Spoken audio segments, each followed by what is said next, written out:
There you go. I think I finally got it going. I am late coming on live today. Again, I'm just getting used to this new technology. I couldn't start the stream and I don't know why it wasn't starting. I finally got it figured out. I don't know. I'm recording it too. So, because of that, I want to do like shorts of what we're going to be talking about and stuff. So, I'm recording it so I can do that. But welcome to your daily dose of Salt and Light with Nadine Ness. I had my first episode, I guess a test episode on Friday. And yesterday I couldn't have an episode because I was up to something quite interesting. I was invited to go to the throne speech in Regina at the legislature. And some of you might not know what the throne speech is.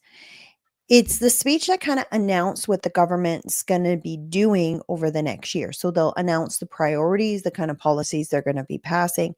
It kind of gives you a glimpse to what the year is going to be. And if anyone's watching and you can't hear me or my sound is not good or anything wrong, please let me know in the comment. If everything sounds great, let me know too. I can hear my kids in the background, but I have someone with them.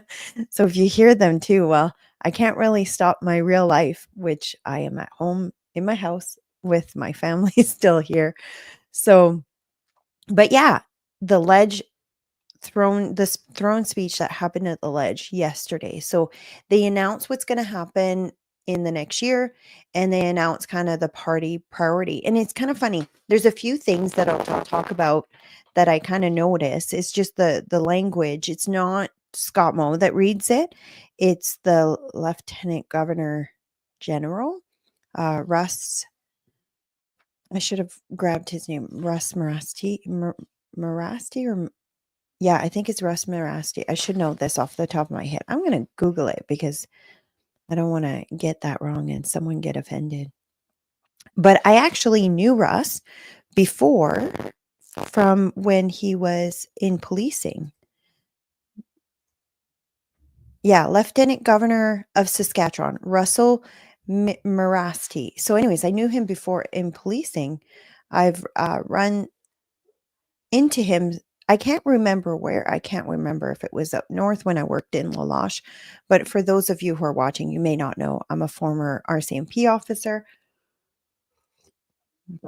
I did most of my career in Saskatchewan. Well, I did all my career in Saskatchewan, not most, all my career in Saskatchewan. And I retired, medically retired. And some of you know this. I had a fainting condition that put me in a wheelchair. And fight or flight could turn it on. So you don't really want a police officer that faints in the middle of a gunfight. But anyways, we couldn't figure it out for years. I suffered with this until we realized it was an undiagnosed thyroid condition. So yeah, so I don't faint anymore. I'm not in a wheelchair. So that's really great. But it ended my career because of that. So, but yeah, Russ, sorry, I get distracted. I go on rabbit trails, but if you're watching this show, if you know me, I just do this.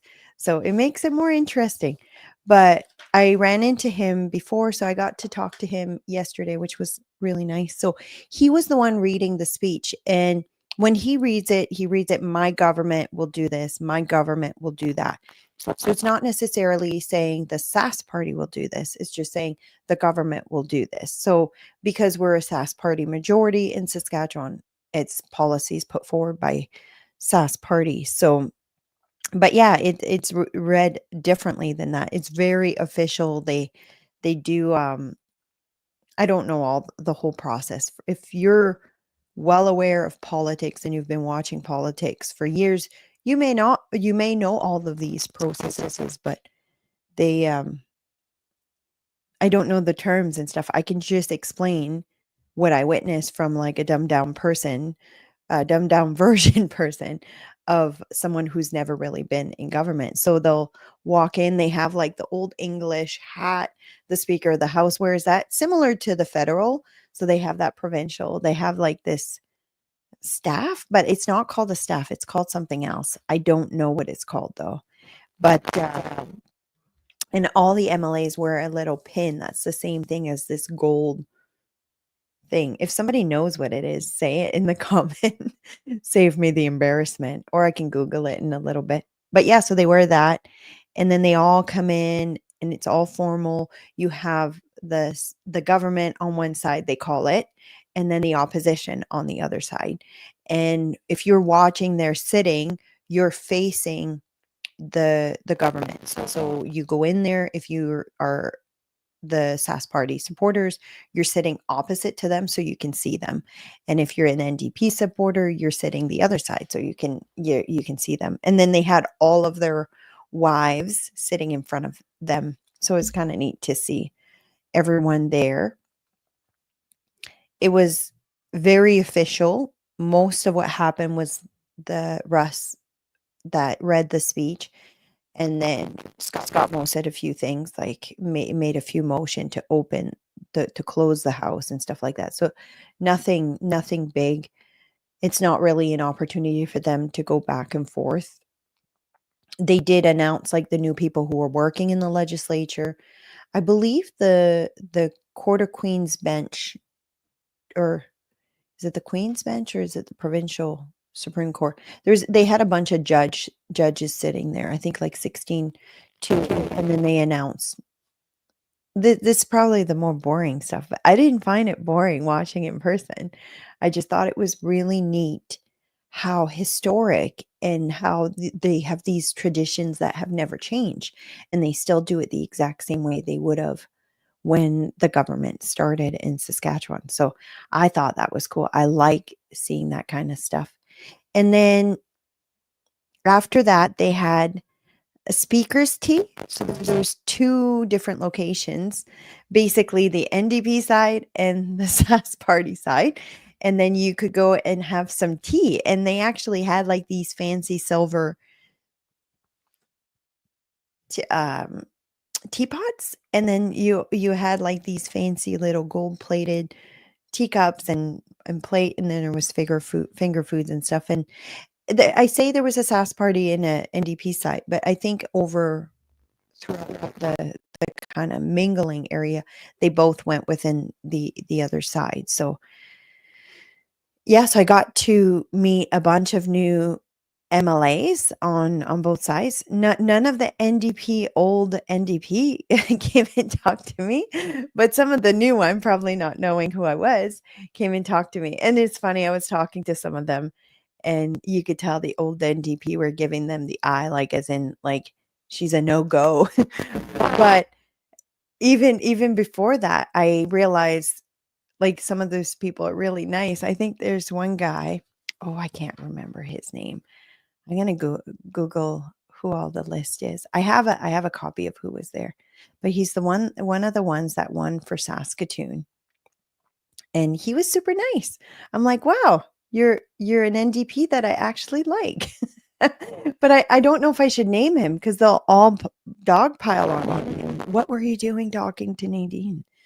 Uh, list of NDP MLA. I want to say Jared, but it wasn't Jared. Jared's the one in Regina.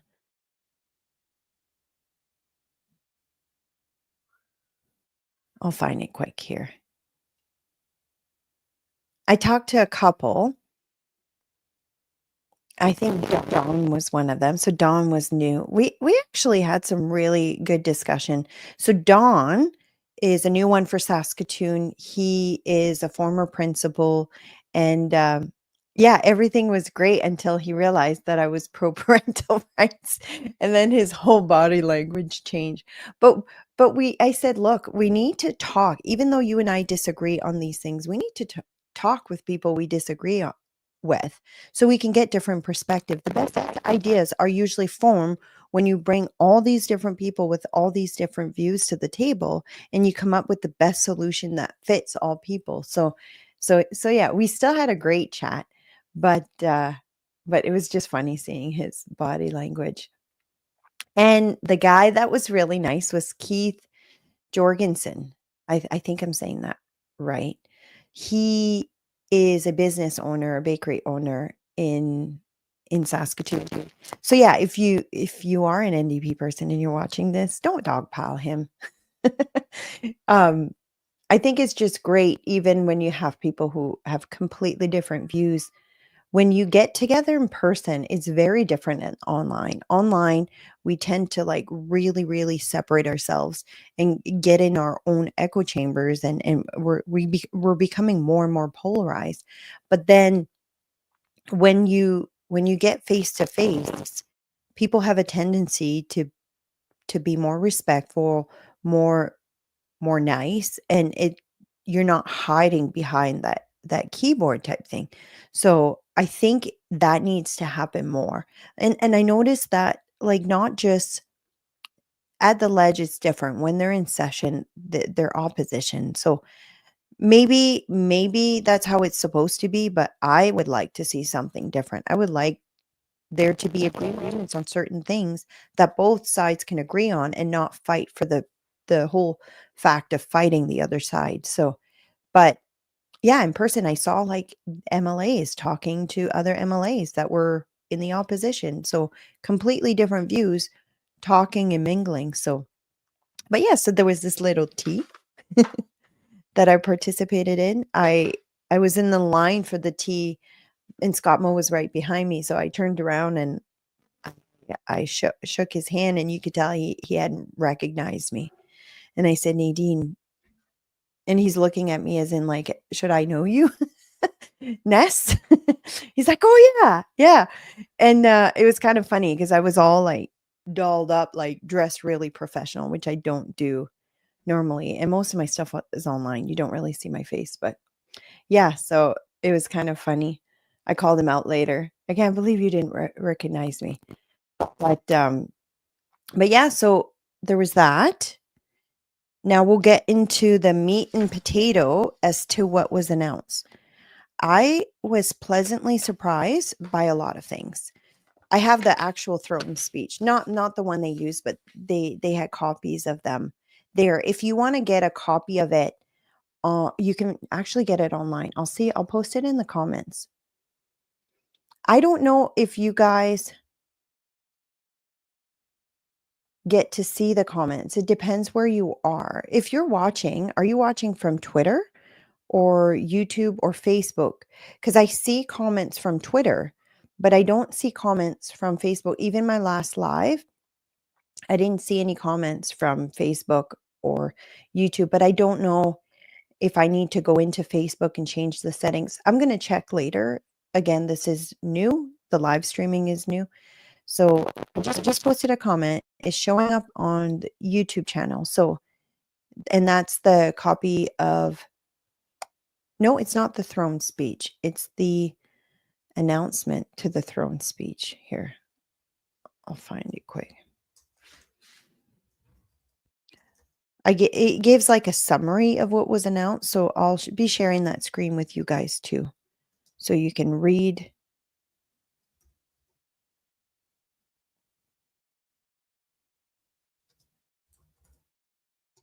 Usually on my phone, it pops right up, but I don't know if it's because I have Starlink, it's not popping up.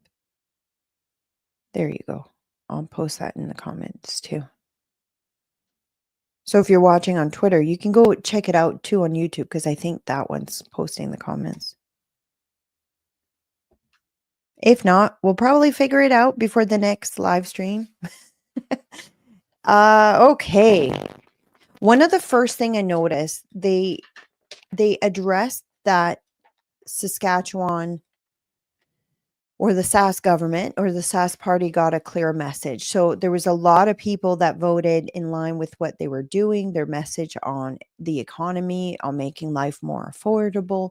So they recognize there's a lot of people who voted for that. Obviously, they form majority government, but they also recognize that there was a lot of people that wanted change. So, and that's why you're seeing a lot more NDP get elected in. I can share my thoughts on why I think that happened. I think it's there was very poor communication from the Sask party in the election. They didn't put out like nearly enough message or content. They just repeated the same thing over and over again without actually addressing the things that people are really concerned about, like healthcare, education, that kind of stuff. And the NDP did a far better job at their communications, like their messaging,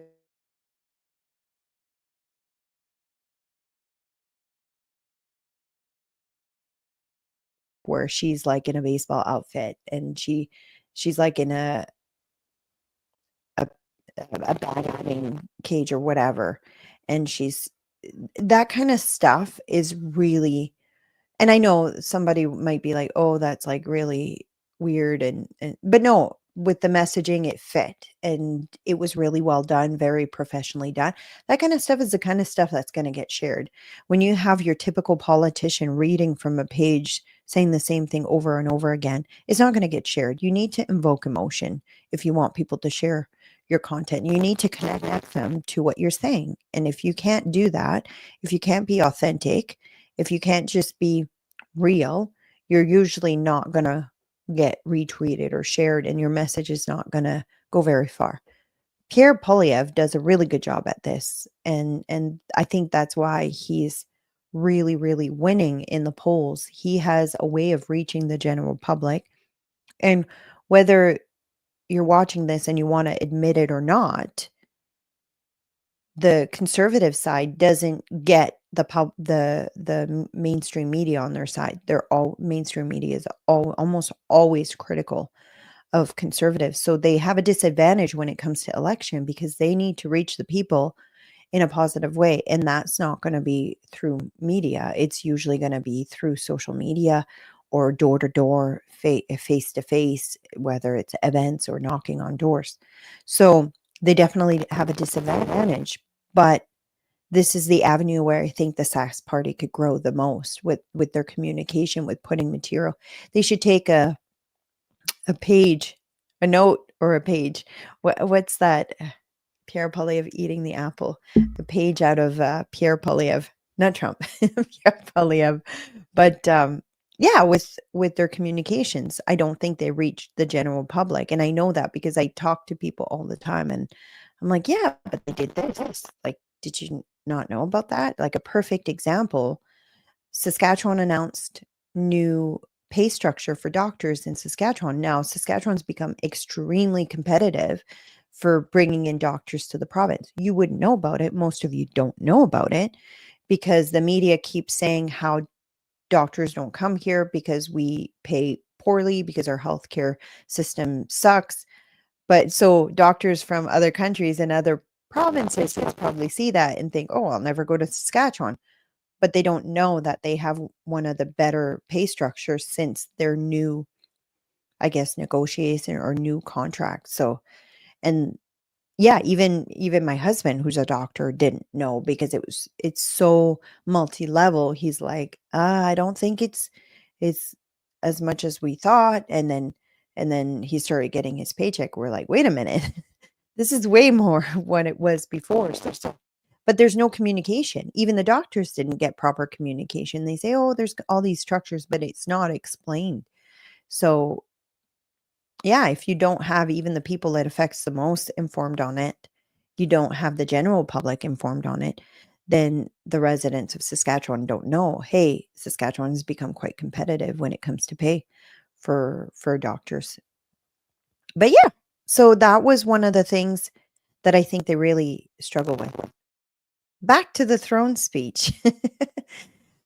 Okay, so that's the message that they said, "Hey, we heard it loud and clear. Many of you wanted change." And obviously you saw this a lot more in the cities. It's not a secret that almost every city candidate with Sask party lost their seat. I think not Ken Cheveldayoff. Um, I confuse it one of my friends. Rutherford, if you know him. He's actually a wonderful guy. But Ken Cheveldayoff, he worked his butt off in door knocking. So I kept seeing posts and stuff. He was out there every single day. I know he had a bunch of team, and I know he worked his butt off because I kept getting messages, come door knocking with us, come door knocking with us. And I'm not even in his constituency. So whoever his team was, um, we're sending, probably because I went to like one of the events that they had. And so that they send a strong message that people want to change. I think it's all around like the education, the the healthcare was the biggest one, I think. And they didn't address that in the election. So even if they had plans to do stuff, they didn't address that, but they did in this throne speech. And there's a lot of like more kind of boring stuff at the beginning. Not boring, but it's just data. 1.4 million people are living in Saskatchewan,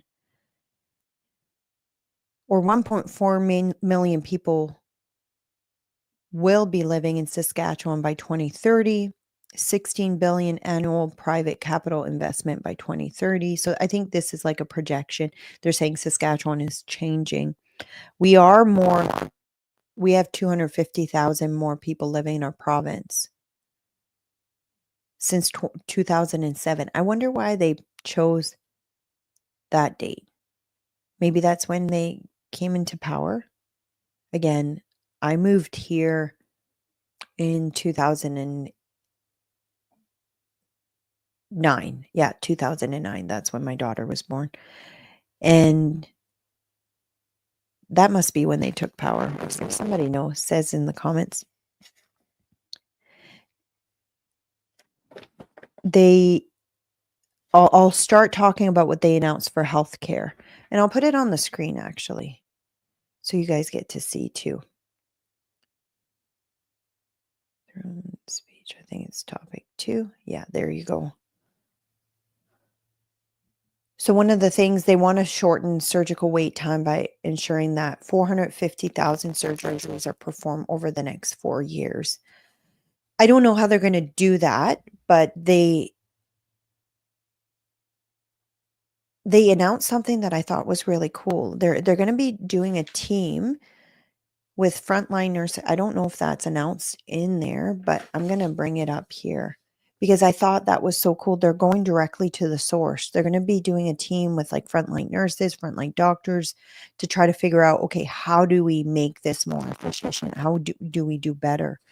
And I don't see it here, but if you're watching on the screen, shortened surgical wait time, additional urgent care centers. So I think in Saskatoon, it's still being built. Regina has one. They even talked about how many visits they had in that particular one. I'm trying to find it here. And they said something really interesting. So even though Saskatchewan's healthcare is bad, we have the shortest wait time for surgeries. In 2007, we had the longest surgical wait times in Canada. And by 2014, we had the shortest. So 2007 must be when Sask Party took power. Yeah, it must be then. Because that keeps coming up here. If somebody knows, say it in the comments. I'm going to go back to the other screen so that I can see it here. And just so you know, this is live. So if you're watching and you're impatient and you want me to go through this faster, I'm going through it with you guys. So you're more involved into what is being announced. But I thought that's what it was. But anyways, the Regina one, they said something like 14,000 people had gone through there since it opened. So for those of you who don't know, there's different structures in healthcare and where you go when you need specific healthcare. And I think a big problem we find in Canada is people don't know where to go if they have health issues. So most of the time you go to your family physician if you have something that's kind of long term that you're managing. So like not only that, most family physician will have a walk-in clinic.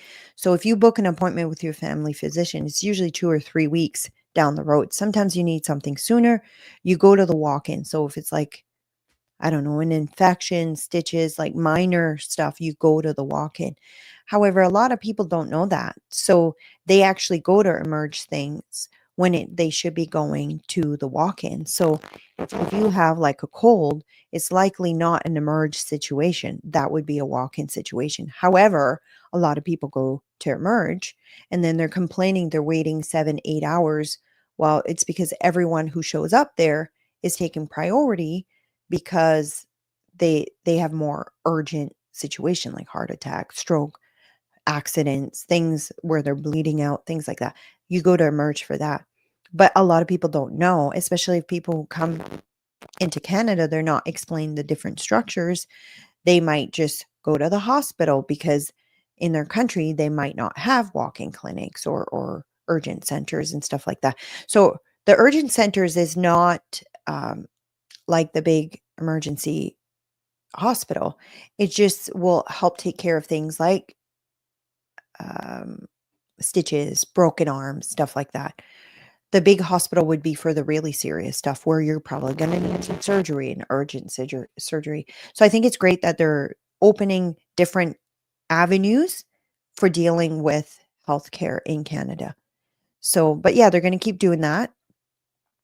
They are trying to figure out a way to proactively access mental health and addiction. So that's huge right now. I think so much more focus needs to be on that because I think when you don't deal with mental health and addiction, you're basically you're going to be dealing with it later on and it's likely going to be more costly than if you had been more proactive in your approach. I noticed that even as a police officer, there's so many times where you're trying to help someone and then eventually it becomes like a way worse situation because they didn't get help in the first place. So addiction's a perfect example of that. A lot of health conditions are due to addictions.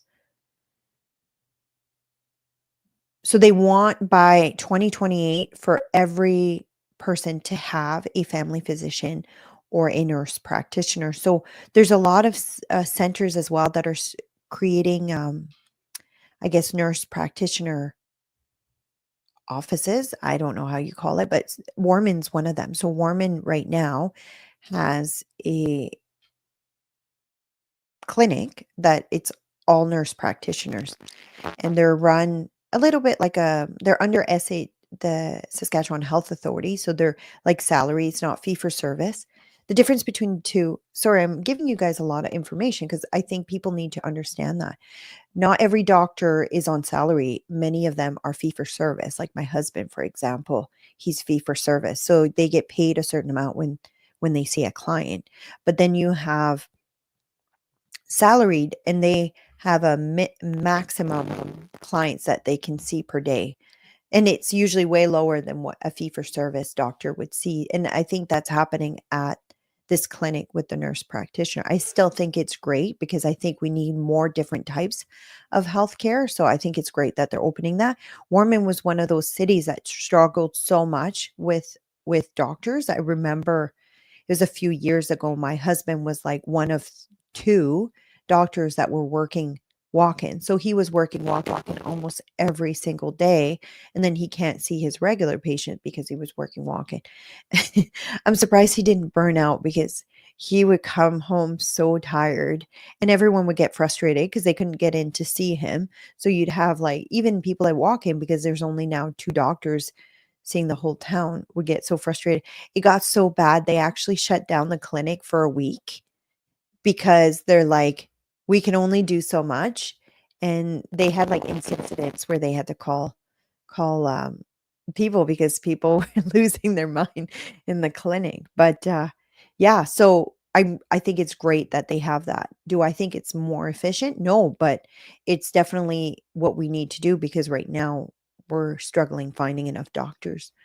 I have ideas on solutions for that. I think they should open more residency spots in Saskatchewan. They should open up more spots to train doctor. It shouldn't be as insane as it is uh, to look, I still want really well-trained doctors, but they make it very scarce so that it becomes a more higher paid position. That's actually how it all kind of started. So, okay, engage with nurses throughout the province, creating a patient-focused nursing task force. That's what I was announcing.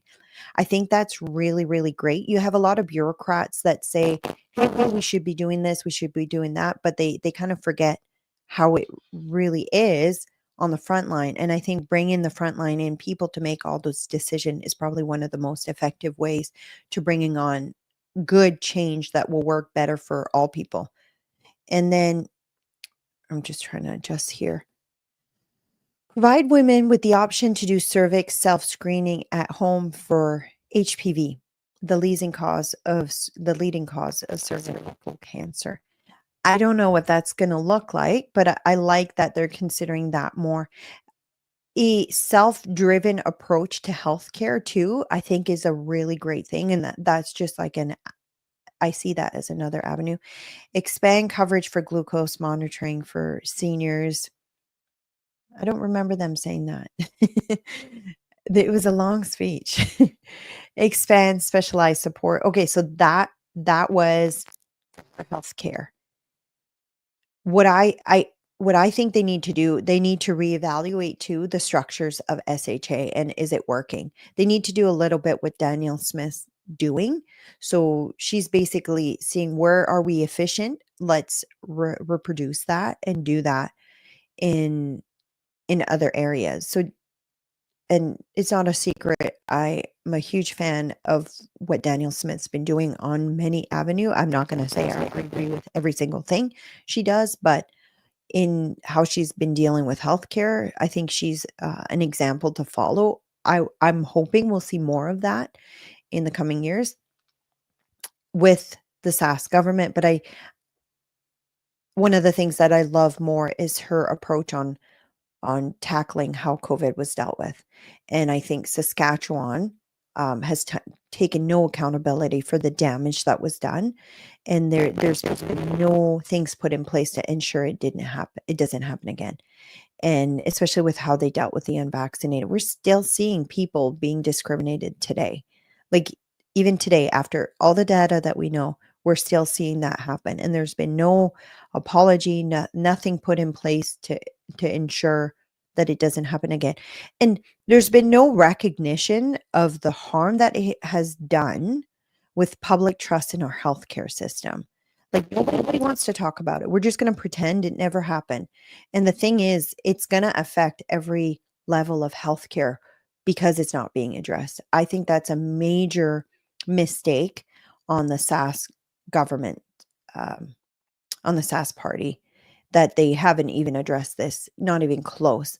I'm not saying I know they're probably not going to do what Danielle Smith's doing because they were part of the problem versus Danielle wasn't. But I still think now that they've gotten elected, this is something they definitely need to address. Do I think they will? No, I think it's only going to get addressed when Scott Moe steps down and whoever comes in is in a position to address it. But yeah, I hear it all the time. And a lot of people should go out to vote too because of that. Like a lot of people, they were like, we are not voting for Sask Party. We don't think Sask United can win and just didn't go vote. I know of many people who did exactly that. So, and it's not like they were going to vote for the NDP because they wanted way worse. And okay, education, expand specialized support in classroom. I'm just trying to see if you guys can see it. Pilot to more than 200 more schools throughout the province. So they've been doing pilot projects on how to address like class complexity, how to address like literacy rates that are really low and stuff. So like they had just recently announced a pilot project in my school division where I live, Prairie Spirit School Division, on literacy, and they were teaming up with a private school as well that just like is experts in trying to get literacy rates up. And so they're teaming up with the public school to create a pilot project and they're gonna test it out, and I find it hilarious, the STF just completely attacked it because it had teachers involved that weren't STF teachers. I'm like, if you're bringing the people who do this the best to work with public school, maybe you should be supporting something that wants to improve public school education. It's not a secret that our literacy rates in Saskatchewan is one of the lowest in Canada, and quite frankly, maybe even one of the lowest um in like the G7.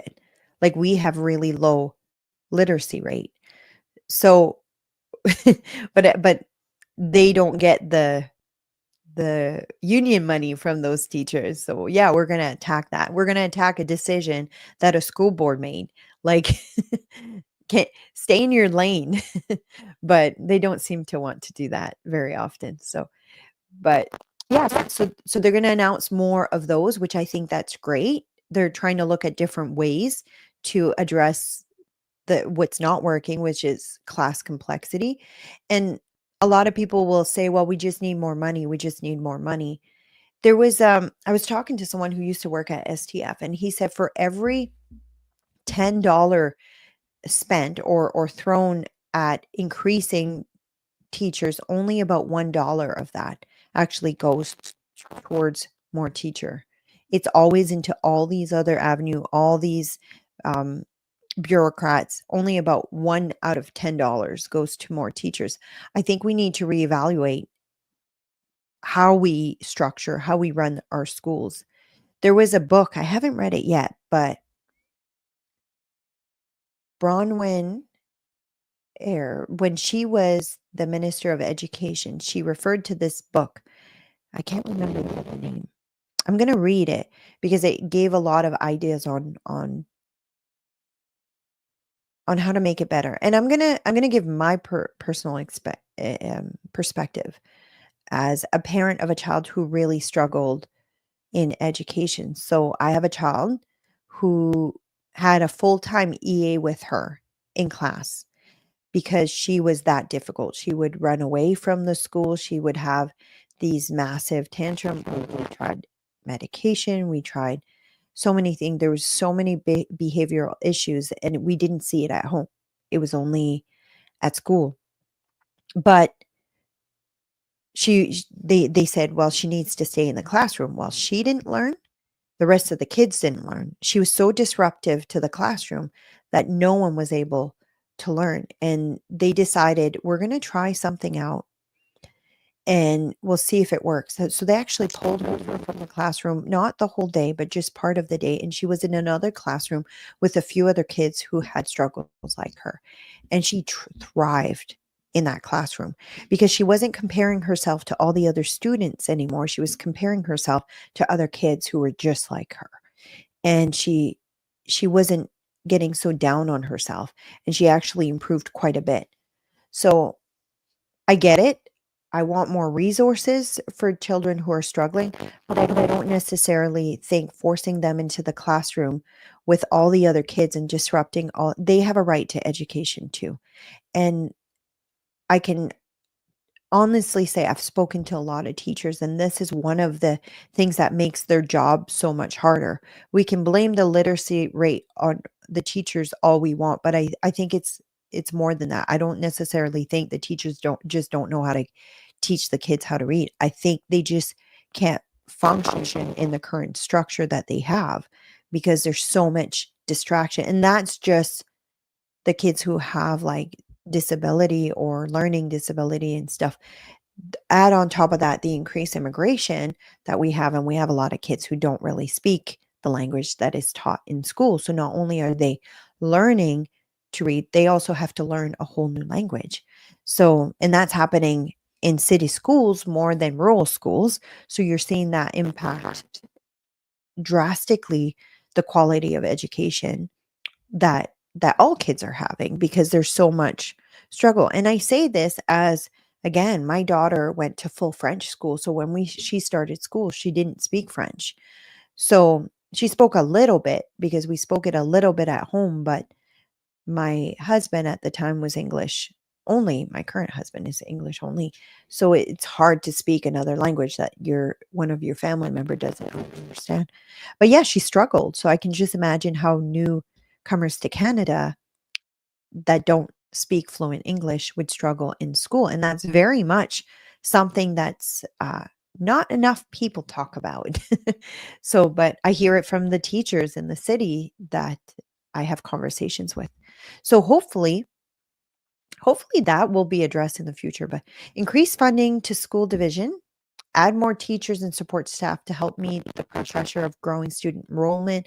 And that's definitely a thing because we have a huge influx in population growth from immigration. I think the teacher and TAs, yeah, teacher's assistant needs to increase as well. They and it's funny, they were talking about in a particular school that my kids go to. I'm not going to say online because I have haters who do death threats and threaten my children. But in a particular school, they expected it to expand very big for the next few years, but they didn't want to do the whole school bigger. So they're going to be adding like trailer pods because when the population grow, it's just a massive population increase right now, but they don't expect it because it's like a very rich immigrant population that are coming to this neighborhood, but they don't expect it to keep going. So they want to do something that eventually, when the kids get older and it's not necessarily a high children population in that area, they can just pull not have like this super massive school with no children. So they're doing these pods, these trailer pods to kind of accommodate the growth, but they can eventually remove them. So I think that's actually really brilliant way of addressing this population growth without it costing billions and billions of dollars. So provide funding for 12,000 additional new childcare spaces. So they talked about that as well. I know I have mixed feelings about like the childcare program. Only not that I don't think it's great. I think childcare is one of the biggest deterrent. Childcare costs is one of the biggest deterrent of people having kids. And I think more people need to have kids. So if you bring down that cost, more people are likely to have kids. But where I have mixed feelings is it's created such a scarce situation where you have people who are using childcare that wouldn't normally use childcare because they now can afford it, whether they're home, they want to go shopping and stuff.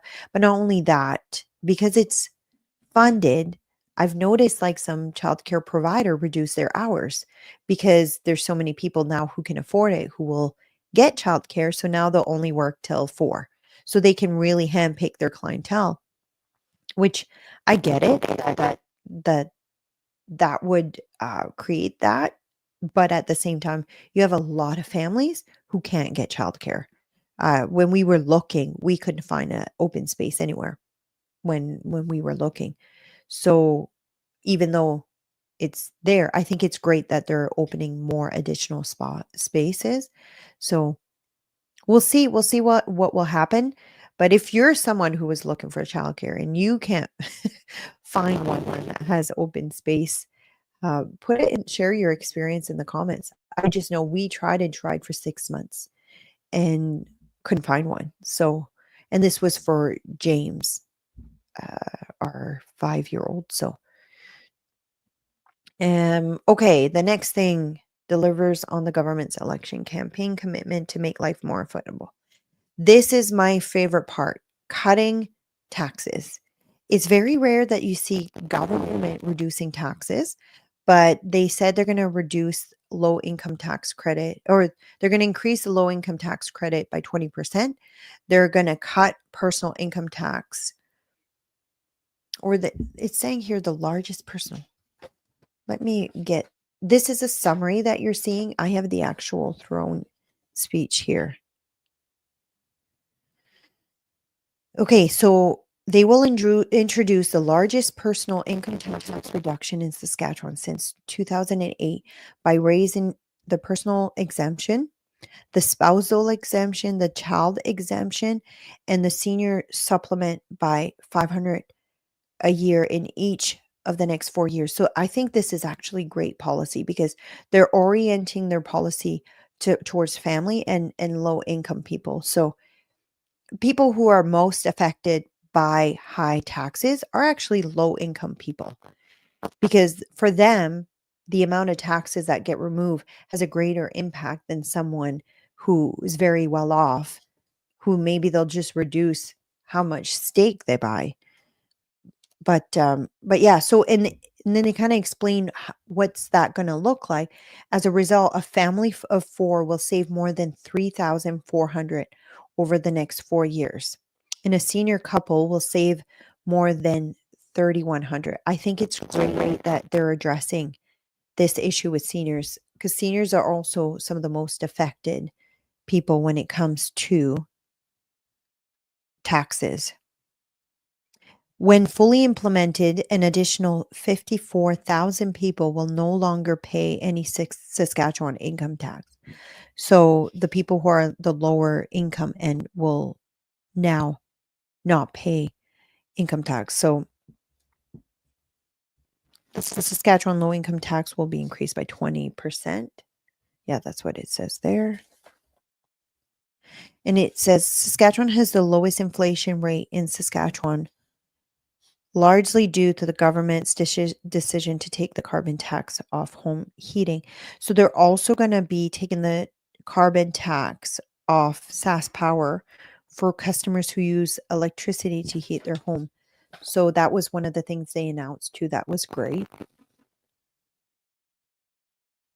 They're going to continue to advocate for carbon tax being removed. I'm going to go through this more because I think this is one of the things that the listeners will probably want to hear a bit more. The home renovation tax credit, they're going to allow to claim up to 4,000, which will be, so when you get a tax credit, it basically counters the income. So you don't get $4,000 back. If you can claim 4,000, you get the taxes you would have paid on that 4,000 of income. So when they say a 4,000 tax credit, it usually means an amount of about $420. So they don't explain that when they announce these things, but I'll explain it for those who don't have like super high level knowledge on taxes and stuff.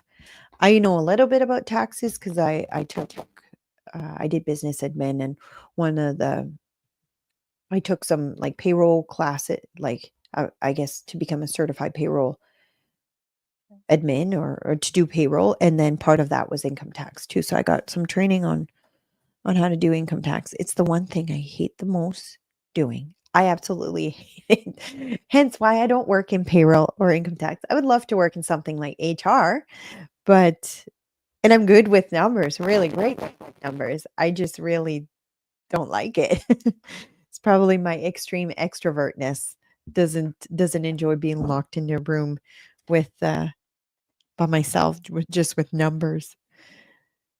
My husband probably thinks that would be a dream come true. He's an extreme introvert. I'm 99%, he's 1%.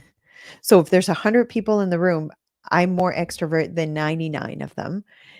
And if my husband is in the room with 100 people, 99 of them are more extrovert than him. We're like the perfect match. We balance each other out. And first-time home buyer credit will increase by 50%, so from 10,000 to 15,000. I don't know what that means. I will research a little bit more on that. For seniors who reside in a personal care home, the personal care home benefit will increase by 1,000 a month. They did a lot. Okay, this is another area where I think is really great. They did a lot for people who have family members or who are themselves disabled. They actually increased a lot for for um, for people who have disability. So they want to make it more affordable. One of the things is they've created. Oh, that was in 2008. I don't like how they go that back. Let's just like look at the last few years and how you've done.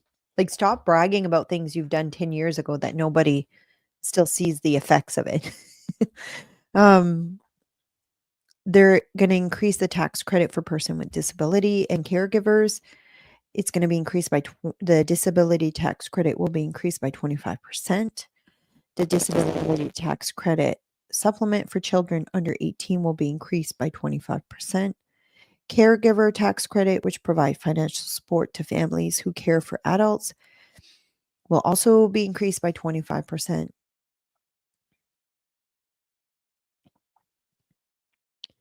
And then Bill 1 of this new legislature will be the Saskatchewan Affordability Act.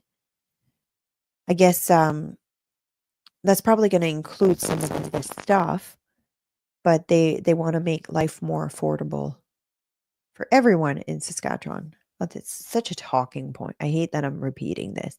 It's, it's such a talking point of the Sask Party. They've said it over and over and over again. And but at least they're saying how they're going to do that or how they think they're going to do that. If you think that there's better ways of doing this and you want to share your ideas, I highly recommend you do. Some of these elected officials will probably watch this episode because there's not a lot of people who cover this kind of stuff, and I'm hoping to kind of help people in Saskatchewan get more informed on what's happening in government and kind of share my thoughts and ideas and share my viewers' thoughts and ideas. So if you think there's a better I know somebody's going to say get rid of Trudeau would probably one of the best ways of increasing affordability in Canada and in Saskatchewan. I agree. And so the rest is kind of they're going to increase the student graduate retention rebates and stuff. That's actually great too for trying to bring in people who have training into the province. So if a doctor comes into the province, they get like a tax credit, like a huge tax credit in Saskatchewan for all the years of schooling that they do. So basically for like I don't know the exact details, but I remember even myself when I moved to Saskatchewan, I had like a college education, so I got tax credit as well. I also got some for doing RCMP training, if I'm not mistaken. But this was a long time ago. I'm aging myself. So yeah, they're going to be introducing a $5,000 driver training rebate to help offset the cost of truck driver training. That's actually like a huge thing. I didn't know this, but in the last since the Humboldt incident, they've really cracked down on making training better for people who will be driving big heavy machinery, and so that we don't get incidents like we did in Saskatchewan, like a really tragic incident. And but because of that, it's become really expensive for a class one. And I know this because I started looking into it because my husband and I were thinking of getting eventually a motorhome.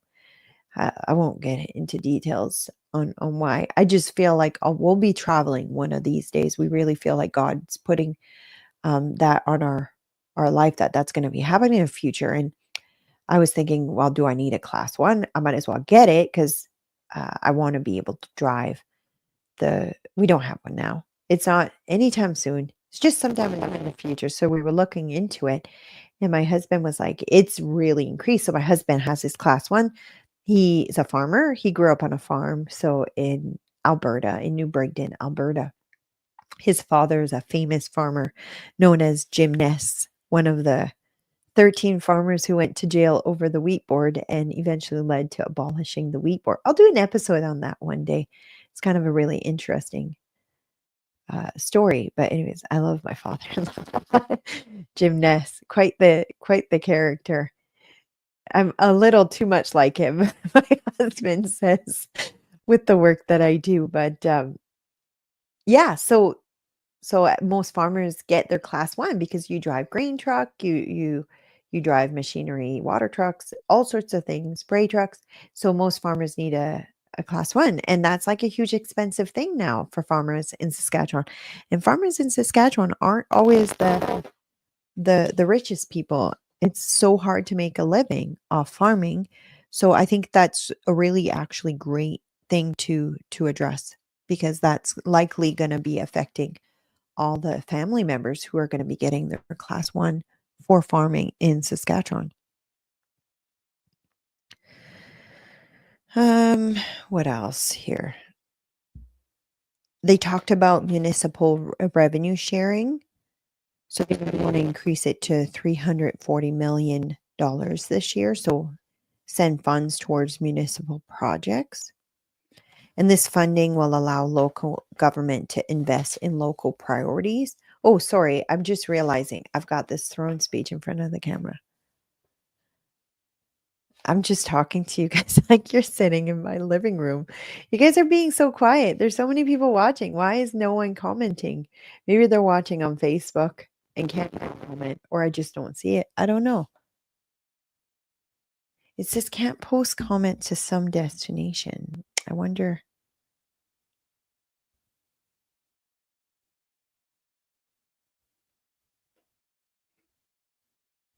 Oh, I can't post the comments, but I'm sure some people can. Save for communities. So I don't even remember them covering this. What was I doing? Everything was like quiet, like a you could hear a needle drop in the ledge. Um,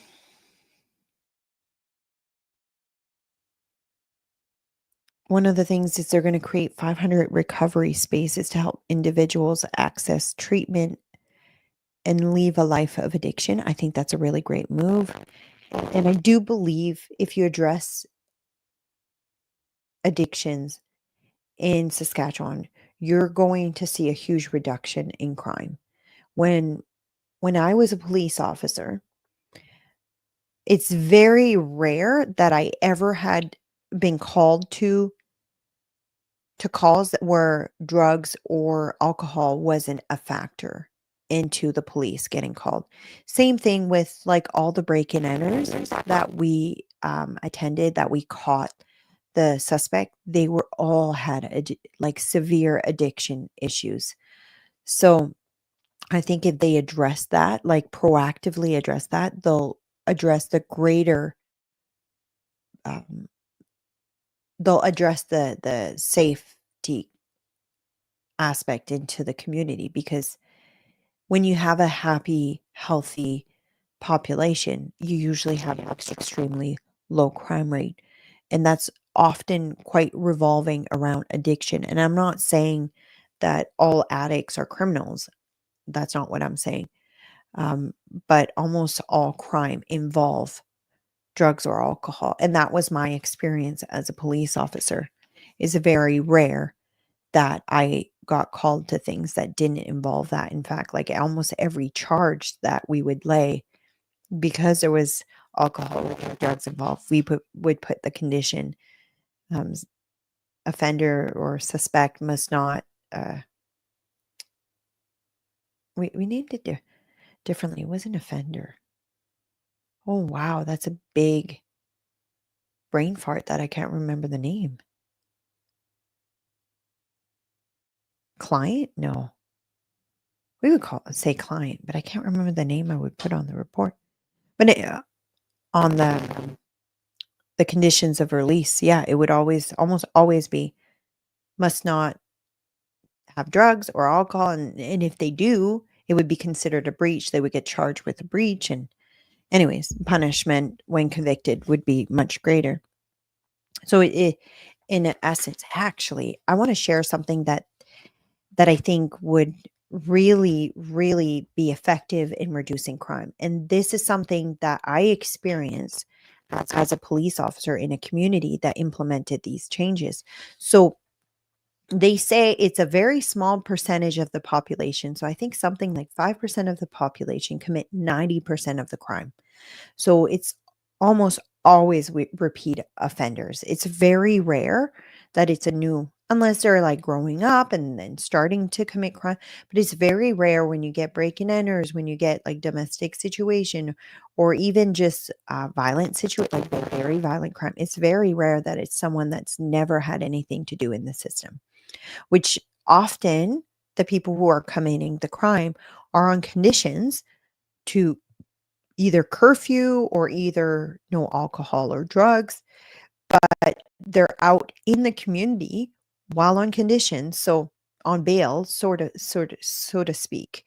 So in I worked in the community in Laloche, and if you if you've been following kind of Laloche, and I loved it when I was there. I still have friends who are from there, but I worked in that community, and they when I got in there, they had already implemented this. So it's not something I implemented, it's just something we were told to do. So and I don't know if they still do it to this day, but every person who was released on condition would be put on a list. So we would have a list of like the high offenders that have like curfew conditions. So usually curfew condition would happen like after the fourth or fifth. Like you don't get curfew conditions if you're just a one-time offender. But we would have a list of like the high offenders that are more likely to reoffend that are in curfew. And every night we would go and check, we'd all have a section of that list, and we would check curfew of those people, like around 11, 12 o'clock at night. And they knew we were going to come check. So they knew they had to be home, because if they weren't home, then we would breach after a couple breach, you get a warrant for their arrest. And then when you find them again, they get put in jail so that they don't reoffend.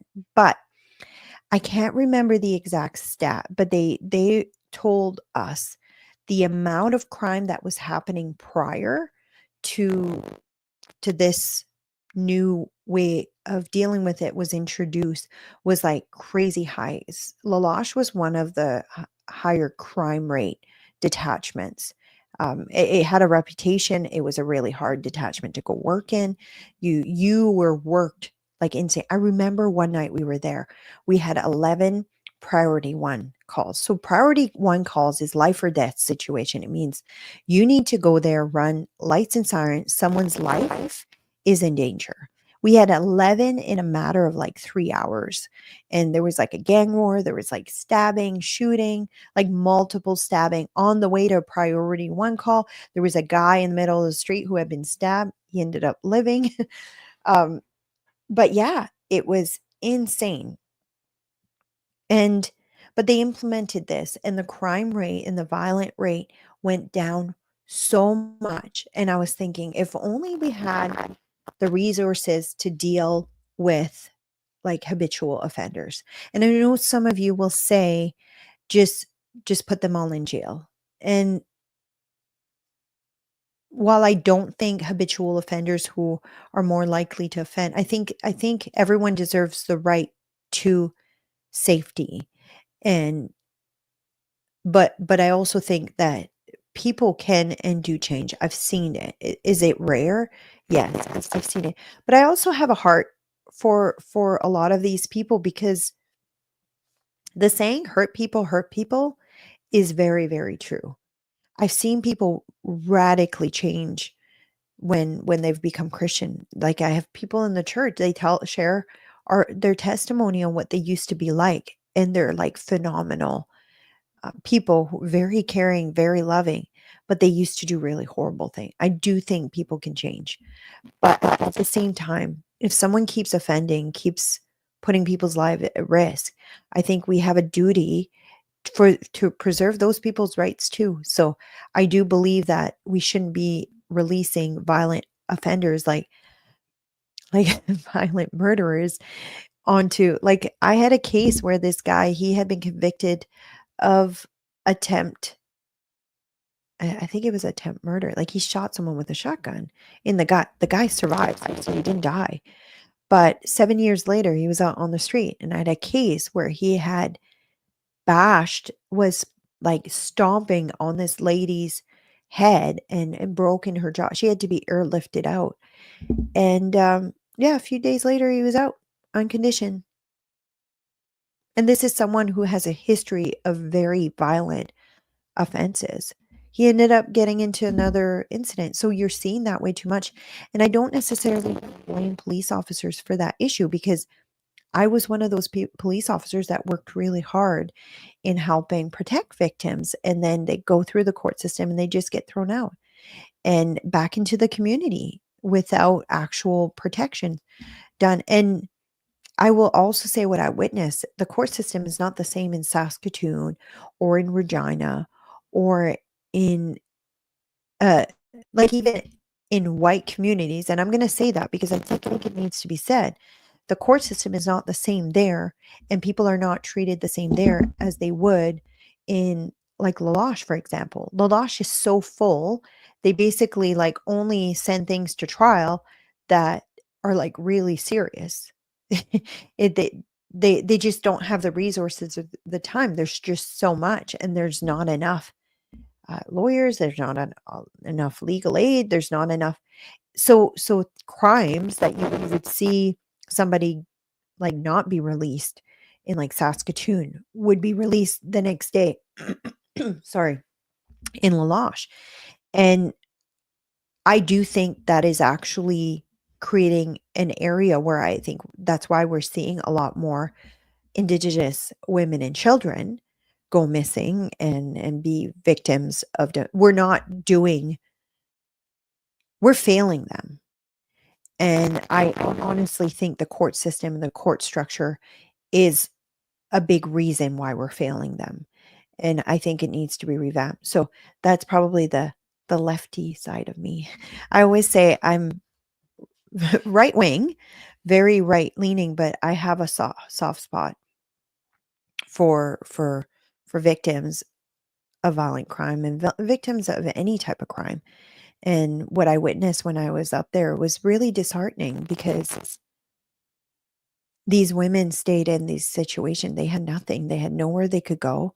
They like women who were in domestic abuse situation, if they wanted to get safer, they had to leave everything they knew, their entire family, their entire community, to go to North Battleford or Saskatoon to go into a shelter there.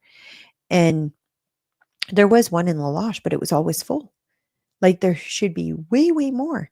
But and who wants when you're going through the hardest thing you've ever gone through to completely leave everything you know, your family, your community, everything. But yeah, they I would say like it's just going to get worse and it would just get worse, but there was nothing for them. Like that was the part that I found the hardest from working up north is you you wanted to help them, but the resources just weren't there. Anyways, that's where an avenue where I think Sask definitely improved on. But and I don't know if they have since I left, but I just remember it being such a I think I think we need to get back to community for solutions. And I don't think our government's gonna get any better if we keep modernizing or centralizing everything because the solutions are best found within the communities where people live. And when you take that person out of that community, you basically isolate. You're going to create even more problem for that person, whether it's mental health, whether it's addictions, or when you have a community care for the people that are in there, it's the people they know, the people they love, the people that they've grown up with. When you take that away, they just become a number. And yeah, I think a big part of why society's gone so downhill, we've stopped being in community. And you don't have there's still pockets of that though all over the place. A lot of people who live in small towns still have that. But I find big cities don't, and a lot of the resources that people need are not found in the actual community. So a lot of people are having to leave. So yeah, like a shelter for women who are victims of domestic abuse is a perfect example where I think we need to bring it back to the community level and get people who know those people and care for those people already. Trying to think what else. Yeah, so the Regina Center for Urgent Care. Okay, this was the number. Regina Center for Urgent Care. So I'm going back. I just was double checking I didn't miss anything. Regina Center for Urgent Care opened in July and they've already seen 14,000 patients. So that's really good. I know right now, like, Emerge is really, really not doing well in Saskatoon. I don't know if all Emerge is the same way, but I keep hearing about it, like the situation in Saskatoon. I think that if they open more urgent care centers, like in Saskatoon, when that opens, then they can take care of like broken arms and stitches and like the more minor emergent stuff. I think we're going to see the regular Emerge be in much better situation than it is now. But yeah, that's the other thing though. You'll have that, and then you'll have farmers who will go will go to walk-in clinic with like major chest pain, like they're having a heart attack. If you're having a heart attack, don't go to a walk-in. Go to Emerge or stroke situation, or there's certain things you shouldn't go to a walk-in for. But broken arms, most walk-in can actually deal with broken arms. They'll send you to go get x-rays and you'll come back and they'll do the casts right there.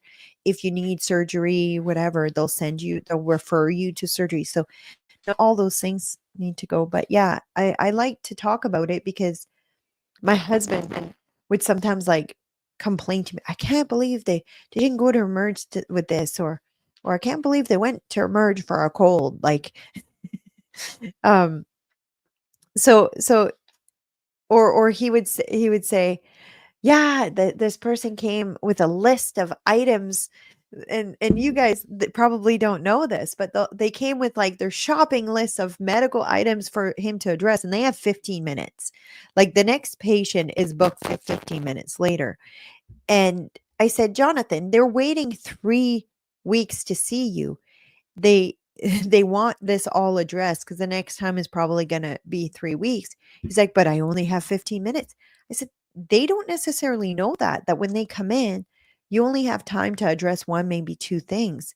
Like the public doesn't know like that's like the expectation, because no one teaches the public, hey, a doctor might only have one or two things they can address. And but if you want it addressed, book another appointment, like book 3 that week if you have to make sure all the other things are addressed. But yeah, they don't know that. He's like, wow, they should know. It's just he's like, are you talking to me about me on my show? He's like, don't they know like there's another person waiting to see them 15 minutes later? I'm like, who would have told them that? Like, it's not like you grew up known that. Like, so I think there needs to be more education with the public on the different structures, the different places to go if you need something, the different avenue to get help. And I think we'd see a lot more efficiency in our healthcare system if that was to happen. But yeah, I think it covered most of it. If you're watching and you think you say you're like, Nadine, you missed like this really important part of it, you can go watch the entire thing. They the website, like, you can actually watch the speech being read. You can click on the link. I did share the link in the comments, but I don't know if it posted everywhere. I will go back on the live video and post it as well, so you can read the entire thing. So this is the throne speech. So I'm feeling hopeful that they've heard it loud and clear that they really need to focus on healthcare. They really need to focus on education. And I'm going to keep telling them that they need to up their game for communications as well, so that the public actually knows what is happening. What have they done? Like, how many of you knew that doctors got a huge raise in Saskatchewan, and that has actually made them quite competitive for a province to move into? Are there issues still? Yeah, we're still short staff. It's still going to be very stressful until they increase the staffing, but I yeah, I think, and I want to tell you guys some inside information um that will actually have a huge improvement on service deliveries for doctors. So my husband recently just so I'll kind of give you an idea of what a doctor faces. So my husband will see patients from like 9 a.m. to 6 p.m.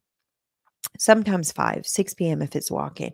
So he might see between 20 and like 50 people in a day. Walk-ins usually shorter because people come for like a more urgent issue, but his own patients usually like half an hour, 15 minutes, depending. So, but after his shift is done at 6 p.m., he has to go through like his lab. So people who get blood work will get labs in.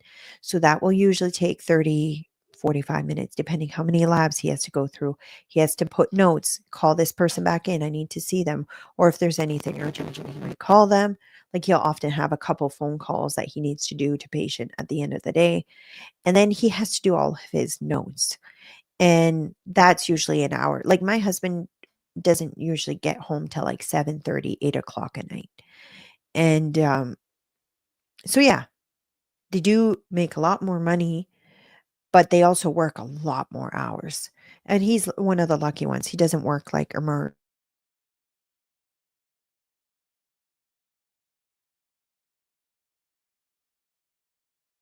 And a lot of his time, I'm gonna go back to like the regular screen quick. A lot of his time spent is actually writing notes and stuff. And he would get really stressed out. Like, what if I miss something? Because you see 45 people in a day. Sometimes he can write the notes while it's happening, but sometimes you just don't have time. Or you're seeing too many patients. And so about an hour after each shift, he would be writing notes, writing notes. Anyways, he just was introduced, one of the doctors that he used to work with, a phenomenal doctor, Christo, one of the smartest men, even I would say he's smarter than my husband. And that's a lot because my husband's like a genius level smart. He was an electrical engineer, finished top second of his class. One guy beat him and then finished top of his class in med school. Very brilliant man. But this guy, Christo's smarter. he, I think he's a little bit autistic, but because he's just so smart and he sees the world very differently, but in a good way. Like it makes him an extremely good doctor. He remembers all the rarest diseases and stuff. But anyways, Christo message him and say, hey, have you been using AI dictation? And so my husband tried it out and he said, wow, not only does it do all the notes, it catches like it um assesses the entire conversation. It doesn't record audio, it just does the notes as it goes. So it doesn't store the audio or the interaction in a cloud, but it does the notes. And he's like, I don't need to worry about missing anything now. It covers everything. It and as a patient too, if you want to talk about something like too sensitive. You can choose to not um, have him use that too. But he said it's made being a doctor so much less stressful, so much less time. And I've talked about this publicly before. My husband, he grew up on a farm. He has this dream of being a farmer, and he said he became a doctor so he could afford to be a farmer. But But yeah, he was like thinking the sooner I can get out of this career, the better I'll get back to farming.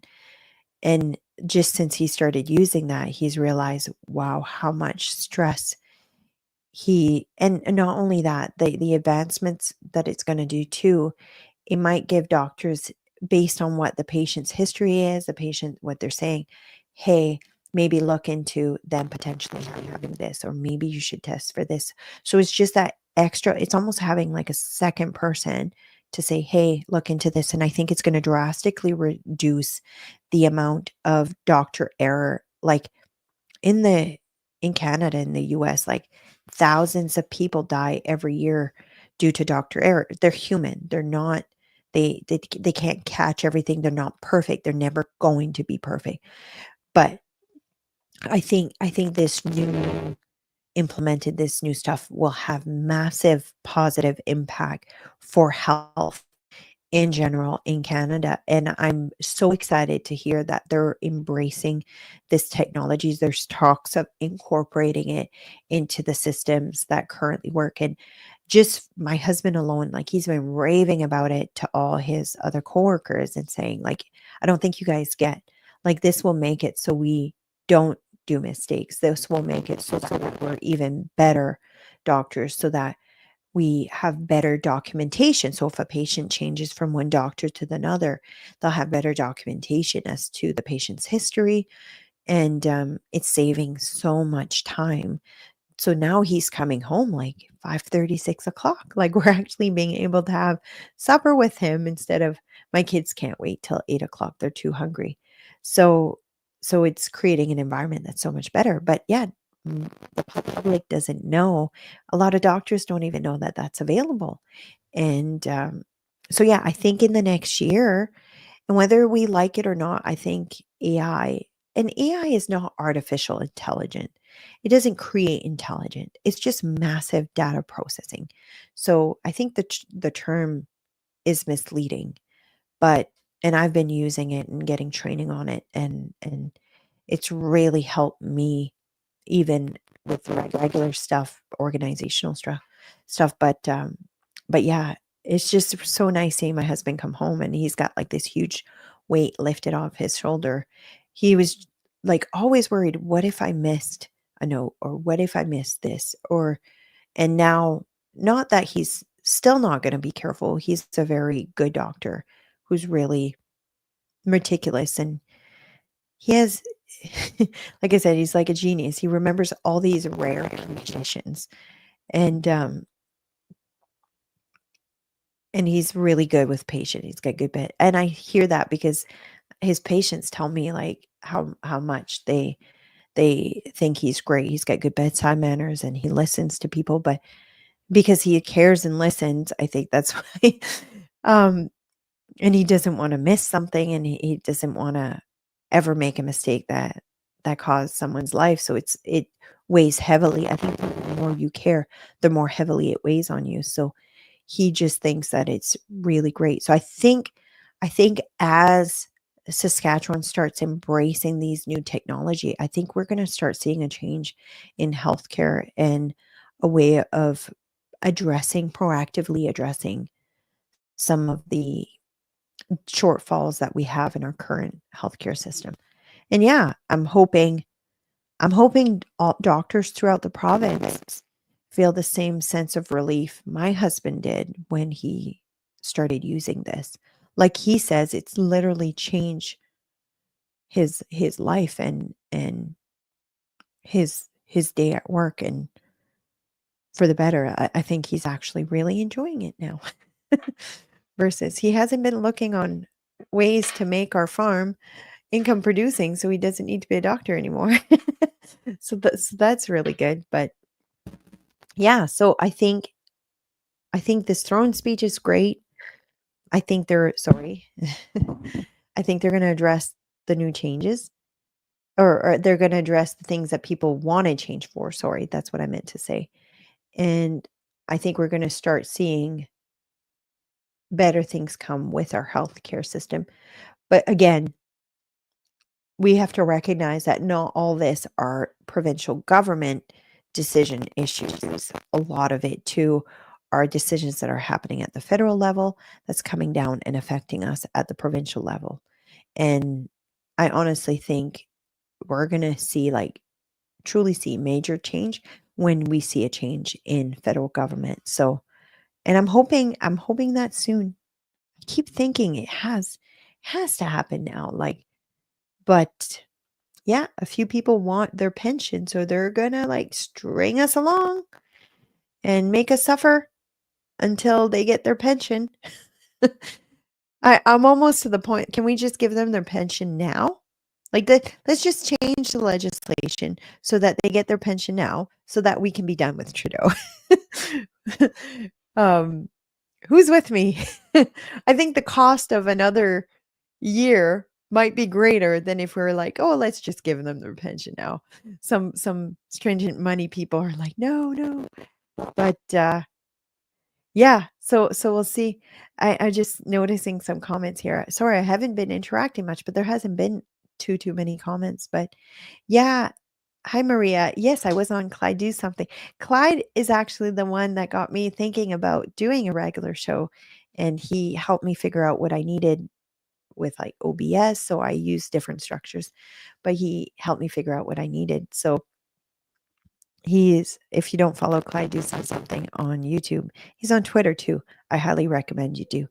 So, anyways, my tea's now cold. This episode went way longer than I expected. I'm hearing my kids losing their mind in the background, if you can hear them too. And they're probably thinking, is she done already? So, but we have like a separate playroom that they go and play in with the lady who's helping me while I'm filming. And yeah, so I think they're wanting to get out now. So I'm going to end this live. I will be back on tomorrow. I don't know what I'll be talking about yet. So if you want me to cover any topic, add them in the comments. I'll look into it like throughout the day. I didn't cover like a whole lot. Oh, one last thing I want to cover that I saw. I'm just going to go back and switch to X here. I just want to share my thoughts on this and then I'll be done. So Trump made a post on, I think it's Truth Social, and it's, as everyone is aware, thousands of people are pouring through Mexico, Canada, bringing crime and drugs at levels never seen before. Right now, a caravan coming from Mexico, composed of thousands of people, seems to be unstoppable in its quest to come through our current open border.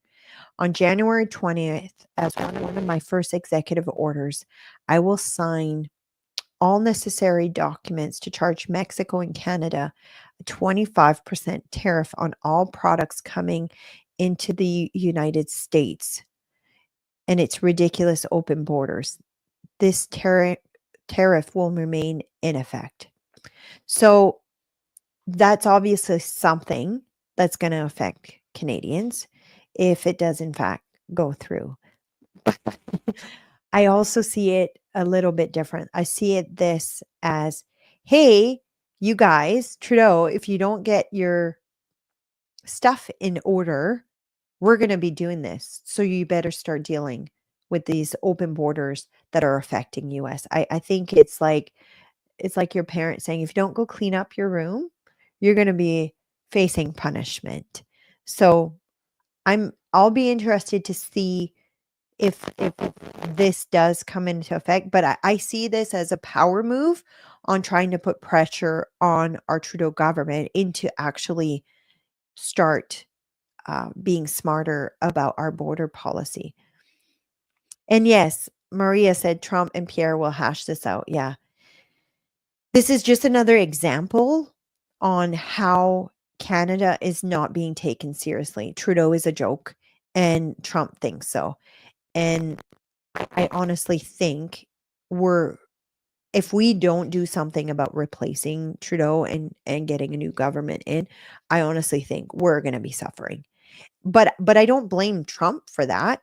I think Trump is doing what's in the best interest of Americans, and he's doing this with Americans. That's their best interest. I don't think that his best interest should be Canada. I think it should be the US. So it doesn't make me hate Trump. It makes me want Trudeau gone even more, because I know what it's going to do to Canada if we're stuck with him for way longer.